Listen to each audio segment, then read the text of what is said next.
이제 새해 들어서요, 이 서방제 전차가 드디어 우크라이나에 들어가게 됐어요. 바로 그 첫 번째 타자가 영국의 주력 전차 챌린저 2입니다. 영국의 챌린저 1 전차는요, 세계 최초로 실용 복합 장갑을 채용한 혁신적인 전차입니다. 또한 야지 기동성과 명중률을 상승시키는 유기압 현수 장치 역시 굉장히 일찍 채용했습니다. 이 챌린저 2는요, 사실상 챌린저 1 전차의 완벽한 리모델링 모델입니다. 챌린저 2는요, 신형 포탑이 챌린저2의 대부분을 말해주고 있습니다. 여기에다가 이 소련 전차가 장착한 반응장갑이요, HESH탄에 맞게 되면은 반응장갑까지 연쇄 폭발을 일으킨다는 사실이 발견됐어요. HESH탄을 사용해서 챌린저2의 장거리 공격 능력을 살릴 생각이었어요. 무엇보다 챌린저2의 개선점은요, 세계 최강급의 방어력을 확보했다는 데 있습니다.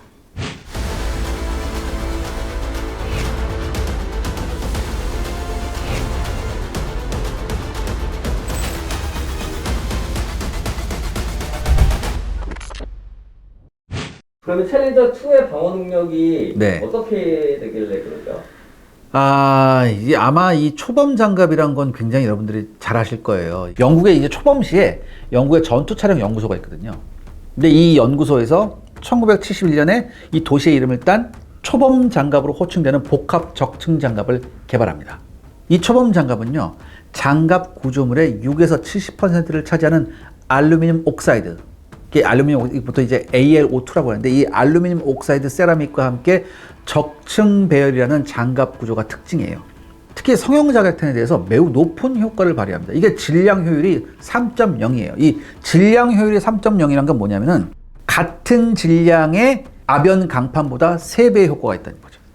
하지만 챌린저 1에 도입된 1세대 초범 복합 장갑은요, 주로 성형 자격탄에 맞도록 개발이 돼 있어가지고, 이 날탄, APF, SDS 탄 같은 철갑탄 계열 탄종에 대한 방어력은요, 이전에 전차였던 치프텐 전차하고 비슷했었어요. 그러니까 한마디로 절반의 성공이었죠. 따라서 서방 선진국들은요, APF, SDS 탄에 대한 방어력을 지니는 신형 장갑 개발에 나섭니다. 그 결과 미국은 제가 지난 시간에 말씀드렸듯이 열화 우라늄 장갑 쪽으로 가고, 영국은 중금속, 그러니까 쉽게 말해서 텅스텐 같은 것들, 이런 것과 강도가 높은 세라믹을 적용한 2세대 복합 장갑을 개발합니다. 이 중 열화 우라늄 장갑이 효율 면에서는 가장 우수한 것으로 알려져 있지만, 문제는 뭐냐? 방사능 물질이라는 한계점이 있어요. 결국 영국을 비롯한 프랑스, 한국 등의 신흥 전차 개발 국가가 적용한 기술은 뭐냐? 강력한 중금속 구조물과 세라믹을 사용하는 2세대 복합 장갑이죠. 이 2세대 복합 장갑의 개발에는요, 컴퓨터 시뮬레이션 기술의 도입과 함께 경도와 곡강도가 우수한 세라믹의 등장이 가장 큰 역할을 했습니다. 그러니까 여러분, 이 컴퓨터 시뮬레이션이 도입되기 전까지는 복합 장갑은 수많은 관통 실험을 반복해서 하나하나 개량돼야 돼요. 이게 굉장히 힘든 작업이에요. 비용도 많이 들고 시간도 많이 걸리고. 하지만 APF, SDS 관통자와 장갑제의 충돌 거동을 미리 알 수 있게 해주는 시뮬레이션이 개발이 되고, 이 덕분에 여러 가지 장갑 구조 형태를 손쉽게 시험하는 것이 가능해집니다. 그러니까 이런 시뮬레이션을 쓰면요, 관통자의 충격을 장갑제 전체로 흡수하면 물론 충격 손상이 상대적으로 적은 복잡한 장갑 구조물의 설계를 할 수 있게 해줍니다. 그래서 방어 효율을 크게 증대시킬 수 있죠. 그리고 이 초범 장갑은요, 소재 면에서도 많은 변화가 있었어요. 기존의 1세대 초범 복합 장갑은요, 이 알루미늄 옥사이드하고 경도가 높은 니켈 크롬 광물주로 사용했었습니다. 근데 챌린저 2가 사용하는 초범 복합 장갑 2세대는요, 경도와 강도가 2~3배 높아진 SiC, 즉 실리콘 카바이드 세라믹하고요, 경도가 다이아몬드와 동일한 수준인 탄화 텅스텐을 사용합니다. 이들 새로운 재료는요, 높은 경도를 지녀요. 그렇기 때문에 이제 운동 에너지 탄, 날탄 같은 거에 큰 충격을 전달합니다. 반대로. 그래서 관통력을 하락시키고, 동시에 복합 장갑에 적용된 여러 가지 플라스틱 복합재하고 강력한 구조재가 충격을 포탑 전체로 분산시켜요. 그래서 이런 신기술 덕분에 챌린저 2의 방어력은요, 1000m에서 대부분의 러시아제 전차포를 막아낼 수준입니다. 챌린저 2 방어력에 또 특이한 점이 있다고 하던데요. 네, 챌린저 2 전차는요, 세계 최초로 레이더 스텔스 개념을 도입한 전차예요. 놀랍죠. 이게 도입이 된 주된 이유는 뭐냐면, 이 정찰기에서 이제 지상 목표물을 타겟팅할 때 주로 이제 합성 개구 레이더, SAR 레이더를 굉장히 많이 쓰거든요. 그러니까 여기에 대응하기 위한 거예요. 그렇기 때문에 이 형상 설계는 챌린저 2 같은 경우는 비교적 돌출물이 없이 간단한 평면 구조가 많아요.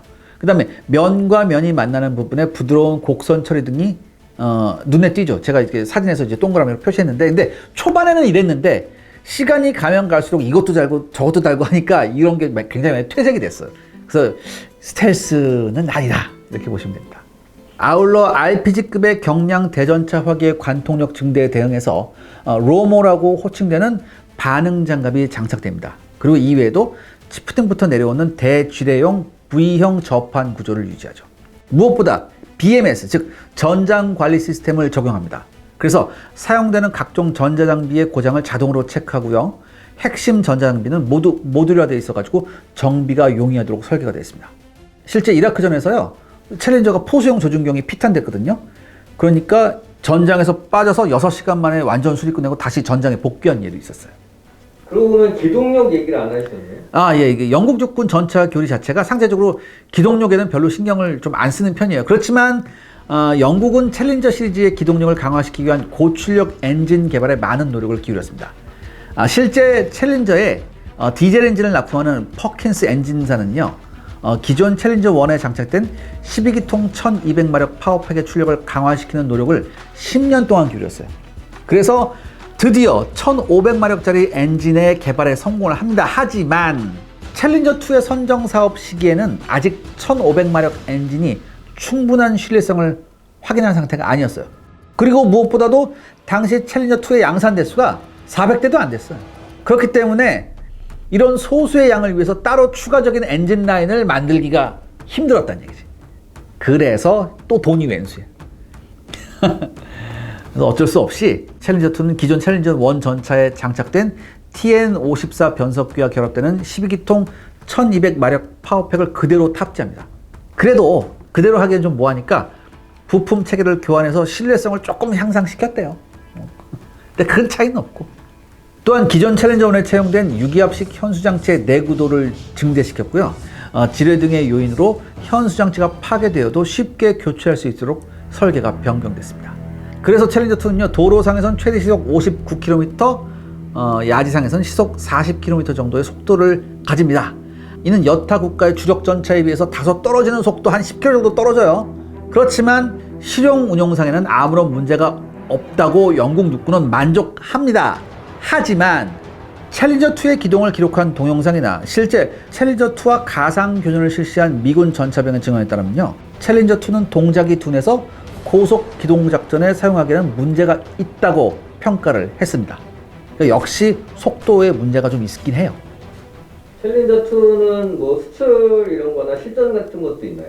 네, 영국 국방부는요, 420대에 달하는 챌린저1을 대체하기 위해 386대의 챌린저2와 22대의 조종수 훈련용 전차를 비커스사에 주문했습니다. 영국 외에는 오만이 1993년 7월에 18대의 챌린저2와 4대의 챌린저 군한 전차, 그 다음에 4대의 지휘 차량, 2대의 챌린저 훈련 전차, 그 다음에 9대의 전차 수송 차량을 함께 주문한 것이 전부예요. 외국에 준 거 전부예요. 비커스사는요, 챌린저2의 수출 증가를 위해서 엔진을 독일제 MTU-883으로 교체해서 출력을 1500마력으로 증대시키는 챌린저2 2형을 개발했어요. 하지만 그럼에도 불구하고 기동력이 부족했고, 이게 이렇게 해서 하려면 좀 이렇게 정치력도 발휘해야 되는데 이 전차 시장을 미국이 다 잡아먹었어. 특히 중동 쪽 전차 시장을 미국이 다 잡아먹어 버렸거든. 그러니까 이제 영국이 뭐 별 수가 없었어요. 하지만 영국 육군은요, 이라크 전쟁에 100여 대가 넘는 챌린저 전차를 투입했습니다. 그리고 현지 사정에 맞도록 몇 가지 개량 사항을 적용했죠. 그래서 전면과 스커드의 반응 장갑, 그 다음에 미군과 동등한 저가 식별판의 장착, 궤도부에 모래먼지 비산 방지용 커버를 달았습니다. 특히 이게 이 비산 방지용 커버는요, 과거 영국 육군이 요르단에서의 합동 기동 훈련을 한번 해봤는데 여기에서 챌린저2가 굉장히 잦은 고장을 일으켰어요. 실제 챌린저2는요, 북아프리카 모래사막에서는 문제가 없었지만 유독 요르단과 같은 중동 지역에서는 고장이 잦았습니다. 이게 이유가 뭐냐?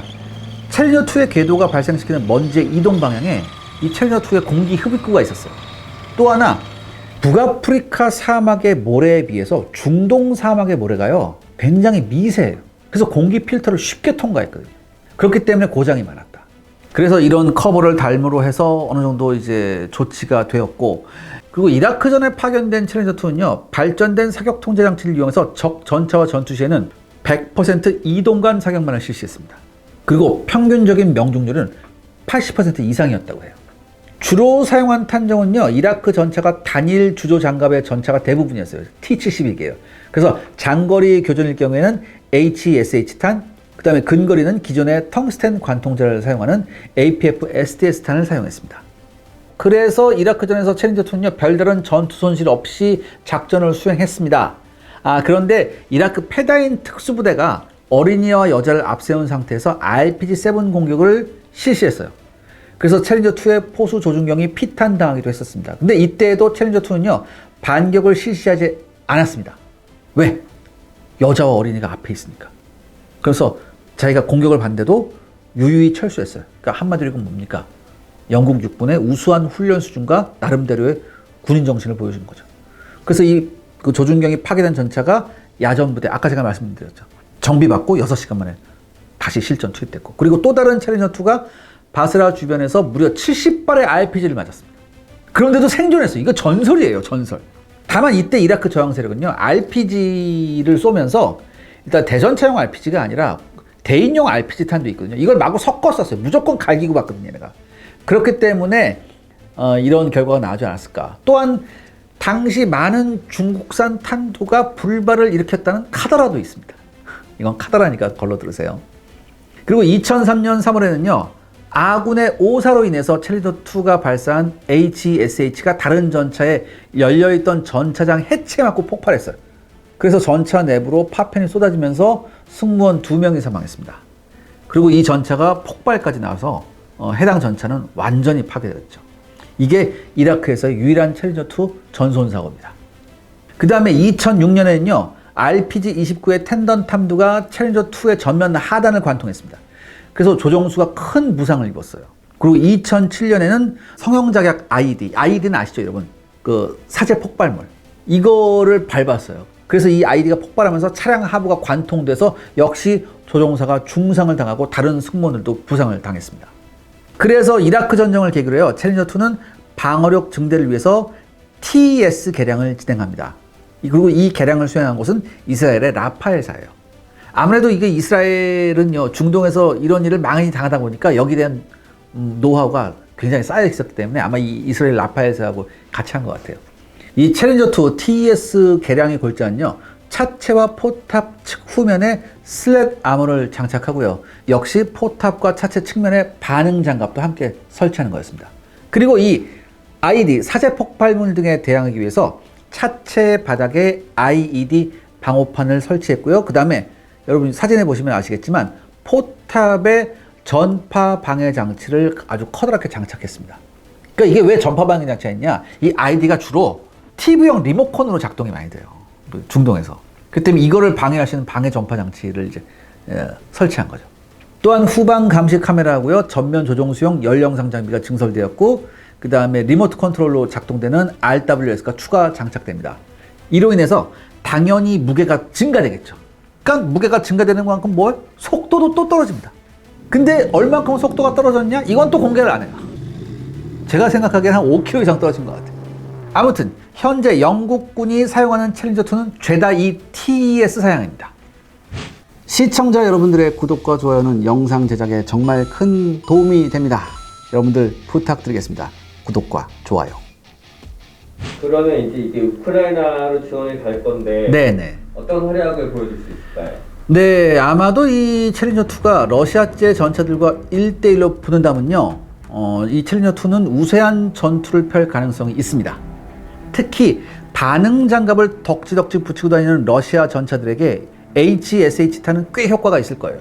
하지만 문제는 제공되는 숫자가 겨우 1개 중대 숫자인 14대라는 거죠.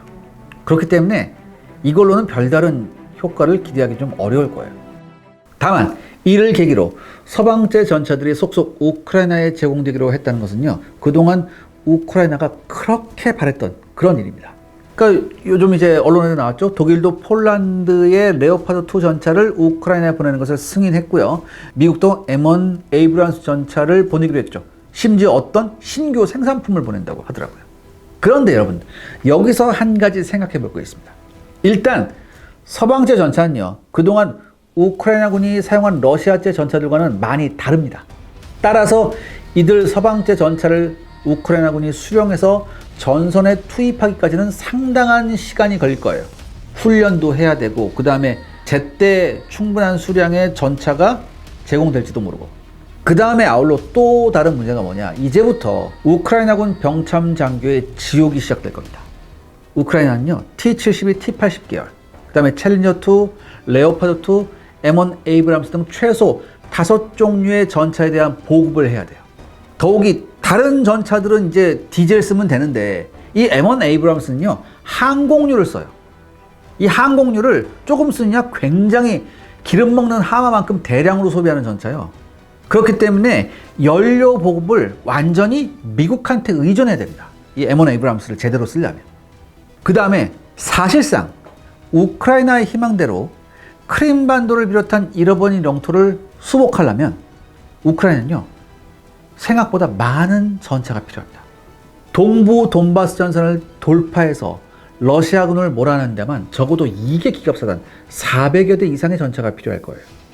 여러분, 아무리 우수한 전차를 확보했다 하더라도요, 복잡한 보급 체계로 과연 이것이 가능할까?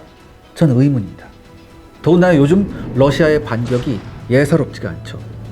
아무튼 서방제 전차들이 우크라이나 전선에서 제 역할을 발휘할지는 좀 더 인내심을 가지고 지켜봐야 할 것입니다.